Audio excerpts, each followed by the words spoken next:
اے ایمان والو اللہ کے کنارے پہنچے تو فرعون بھی پیچھے آیا. فرعون لوگوں سے کہا کرتا تھا کہ میں کہتا ہوں تو دریا چلتا ہے, میں کہتا ہوں تو ہوائیں آتی ہے, میرے حکم کے پابند ہے سارے. جاگ رہے نا آپ حضرات, غور فرمائیے گا بات پر. دعویٰ تھا اس کا کہ میں کہتا ہوں تو نظام زندگی چلتا ہے. اب جب دریا کے کنارے پہنچی حضرت موسیٰ علیہ السلام تو اللہ نے حکم دیا کہ آپ عصا مارے. جناب موسیٰ نے عصا مارا, 12 رستے بن گئے.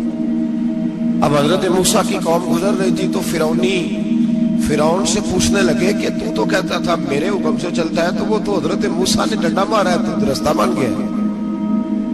باز نہیں آتا انسان باز بنے بڑے اس کے پاس بڑی دلیلیں ہیں. جھوٹ سچ بول کے اپنے آپ کو مطمئن کرتا ہے, آخر دم تک تبدیل ہونے کو تیار نہیں ہوتا, دلیلیں کھڑتا رہتا ہے, بناتا رہتا ہے, شور کرتا ہے جان بوجھ کے.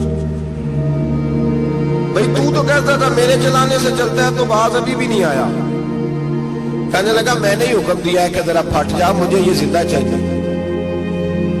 باز رسی جل گئی بال, کہنے لگا میں نے کہا ہے دریا کو کہ یہ مجھے زندہ چاہیے, میرے بھاگے ہوئے ہیں تو اس لیے پھٹا ہے, تو آؤ میرے ساتھ دریا کراس کریں.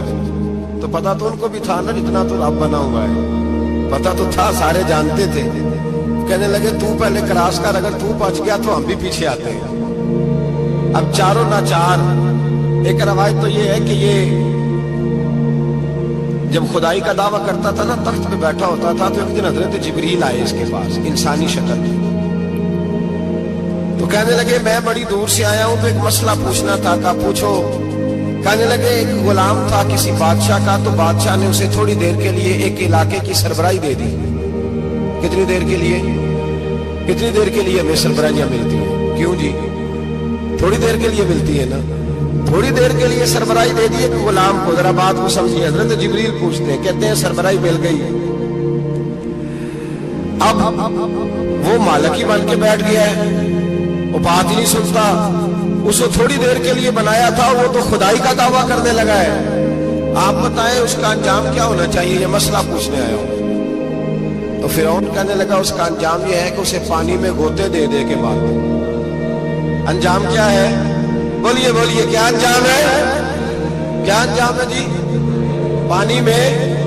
اللہ اکبر, اپنی سزا تجویز کر رہا ہے. اس کی سزا کہ اسے پانی میں گوتے دے دے کے مارو ظالم کو. اسے تھوڑی دیر کے لیے بنایا تھا اور وہ چھا ہی گیا ہے, قبضہ ہی کر گیا ہے. حضرت جبریل کہنے لگے جی آپ لکھ کے دے دیں گے؟ کہنے لگا لاؤ لکھ دیتے ہیں. لکھوا لیا. جناب جبریل رکا لے کے تشریف لے گئے. اب جب فرعون دریا میں آیا نا, تو اللہ نے حکم دیا مل جا. جب دریا ملا چیخنے لگا, تو حضرت جبریل آئے, کہنے لگے تیرا ہی فتویٰ ہے, یہ تیری سزا ہی ہے نا, ہم بھی بڑی سزائیں تجویز کرتے ہیں. یہ جھوٹا ہے جی, اس کا تو فلانا علاج ہونا چاہیے, تو اگر تو جھوٹ بولے تو یہ فلانا بڑا جاور ہے جی, اس کے ساتھ اس طرح ہونا چاہیے, تو اگر تو یہ کام کرے تو جو سزا تو لوگوں کے لیے تجویز کر رہا ہے, تو اپنے بارے میں بھی سوچ. اب جب گوتے آئے نا, آخری وقت دیکھا وہ فرعون جو کہتا تھا میری مرضی سے دریا چلتا ہے. علامہ صاوی نے تفسیر صاوی میں لکھا ہے, تڑپ کے رونے لگا. جب یہ مزاج ہے, ایک دفعہ اوپر آتا ہے آدمی جب دریا میں جاتا ہے, اوپر آیا تو چیخنے او میرے حواریو خدا کا واسطہ مجھے بچاؤ. کہنے لگے تو کہتا تھا میری مرضی سے چلتا ہے. بے بسی ہے, تڑپتا ہے, روتا ہے.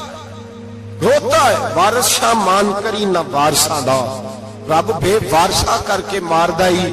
تڑپ رہا ہے, چلا رہا ہے, کوئی مدد کو نہیں پہنچتا. اب جب آخری گوتا آیا تو کہنے لگا آمنا میں رب موسیٰ و ہارون, میں موسیٰ کے رب کو بھی مان گیا, ہارون کے رب کو بھی. اللہ نے فرمایا نہیں, اب تیرا ماننا قابل قبول ہے. اس وقت ماننا تھا جب تجھے مہلت دی تھی, جب تو جوان تھا. بڑھاپا آتا ہے, بیماری آتی ہے, جوان آدمی بیماری کا شکار ہوتا ہے تو کہتا ہے یا اللہ ایک دفعہ صحیح کر دے, میں ساری پڑھا کروں گا. ایک دفعہ ٹھیک کر دے, میں مسجد میں رہوں گا, میں اگلے سال اعتکاف بھی کروں گا, میں ساری تراویحیں پڑھوں گا. تو اس وقت پڑھنی تھی جب تجھے مہلت دی تھی. اس وقت پڑھنا تھا جب اللہ نے تجھے آسانی دی, زندگی دی. اگلا وقت یہ حال ایک کا نہیں ہوا. نمرود کو دیکھ لیں, حضرت ابراہیم علیہ السلام کو کہتا تھا میں رب ہوں. آپ نے فرمایا رب تو وہ ہے جو زندہ کرتا اور مارتا ہے. ایک موت کا قیدی بلایا, کہنے لگا ہاں بھائی کتنے دن رہ گئے تھے پھانسی میں؟ کہنے لگا جی پرسوں ہونی تھی. کہا جا تجھے آزاد کیا, لو میں بھی زندگی دیتا ہوں. ایک بے گناہ آدمی کو پکڑ کے قتل کر دیا, کہتا میں بھی مارتا ہوں. حضرت ابراہیم علیہ السلام کہنے لگے تو بیوقوفوں جیسی دلیلیں دے رہا ہے, چل اس طرح کر, میرا رب سورج مشرق سے نکالتا ہے, تو اگر رب ہے تو مغرب سے نکال کے دکھا. اب دلیل کا جواب کوئی نہیں تھا تو کہنے لگا پکڑو اور آگ میں ڈال دو. اللہ کے نبی کو آگ میں ڈالنے والا, یہاں ایک مچھر بیٹھا ہے, 400 سال حکومت کی اور خدائی کا دعویٰ کیا. یہاں مچھر بیٹھا تھا, چھینک آئی تو مچھر اندر چلا گیا. پہلے دربار کا ادب یہ تھا کہ جو آئے سجدہ کرے. اب اس کے سر پہ کوئی چیز مارتا تھا تو اسے سکون ہوتا تھا, مچھر تھوڑی دیر کے لیے اس کا دماغ چھوڑتا تھا. او بھائی یہ اس دھرتی پہ اللہ نے لوگوں کو نظارے دکھائے اور ہمیں سمجھانے کے لیے دکھائے, ہمیں تفکر کی, غور کی دعوت دی کہ دیکھ لینا, اپنے عمل کو پرکھنا. تمہارے عمل حضرت موسیٰ کے فرما برداروں جیسے ہیں, جناب ابراہیم کے فرما برداروں جیسے ہیں, یا بن کے بیٹھ گئے ہو؟ اب دربار کا ادب یہ ہے, بے بسی کا یہ حال ہے کہ جوتے لٹکتے ہیں دربار میں, جو آتا ہے جوتا کھینچتا ہے. اور ادب یہ ہے کہ 10 جوتے نمرود کے سر پہ مارو, اور 400 سال جوتے لگتے رہے. روتا تھا, جو آدمی آتا تھا منتیں کرتا تھا, کہتا تھا کہیں سے کوئی دوائی مل جائے گی. پاگلوں جیسی زندگی گزاری, پاگلوں جیسی سخت. وہ تو حساب وقوع قیامت تو حساب ہوگا ہی. یہاں لوگ پاگل ہو کے مرتے ہیں, معاذ اللہ, نفسیاتی مریض ہو کے مرتے ہیں. یہاں آخری وقت اتنا سخت آتا ہے کہ دنیا موت کی دعائیں مانگتی ہے. میرے بھائی جب انسان ظلم کرتا ہے تو بھول جاتا ہے کہ شاید مجھے پوچھے گا کوئی نہیں. جب وہ زیادتی کرتا ہے تو بھول جاتا ہے. جب وہ کسی کا حق کھاتا ہے تو وہ کہتا ہے شاید اس کا تو وارث ہی کوئی نہیں جس کو میں لوٹ رہا ہوں. لیکن جب اللہ کی پکڑ آتی ہے, حجاج بن یوسف ظالم تھا, اس نے اچھے کام بھی کیے تھے. قرآن پاک پر زیر زبر آراب حجاج بن یوسف نے لگوایا. محمد بن قاسم کو ہندوستان سندھ کے علاقے فتح کرنے بھی حجاج بن یوسف نے بھیجا تھا. ساری خوبیاں اپنی جگہ پر, ظالم بہت بڑا تھا. کسی آدمی نے اس کے سامنے کونے کی طرف منہ کر کے ساتھ والے سے بات کر لی تو کہنے لگا میرے خلاف کیا, اس کو لے جاؤ, 2 ٹکڑے کر کے واپس لے آؤ.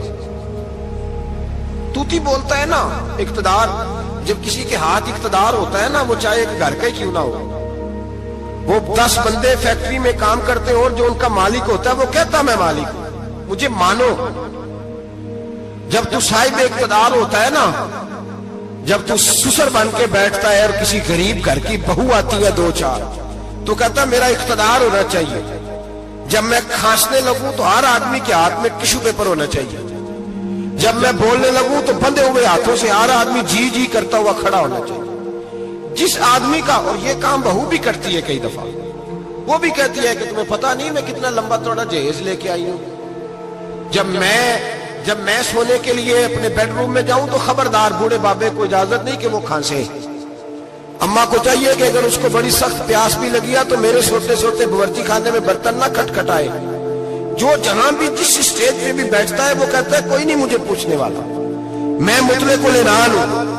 جوان بوڑھوں کا مذاق اڑاتے ہیں, سمجھتے ہیں شاید کبھی بوڑھے نہیں ہوئے, مذاق اڑاتے ہیں. تندرست لوگ بیماروں کا مذاق اڑاتے ہیں, شاید کبھی بیمار نہیں ہوئے. حجاج بن یوسف ظالم تھا, ظلم کرتا تھا, زیادتی کرتا تھا. حضرت سعید بن جبیر ایک تابعی بزرگ تھے, اتنے بڑے بزرگ تھے کہ ساری رات نماز پڑھتے تھے, سارا سال روزہ رکھتے تھے. ایک دن انہوں نے منبر پہ بیٹھ کے کہا کہ حجاج ظلم سے باز آ جائے ورنہ اللہ کی لاٹھی بڑی بے آواز ہے. اللہ کی لاٹھی, اس کا کیا مطلب ہوتا ہے؟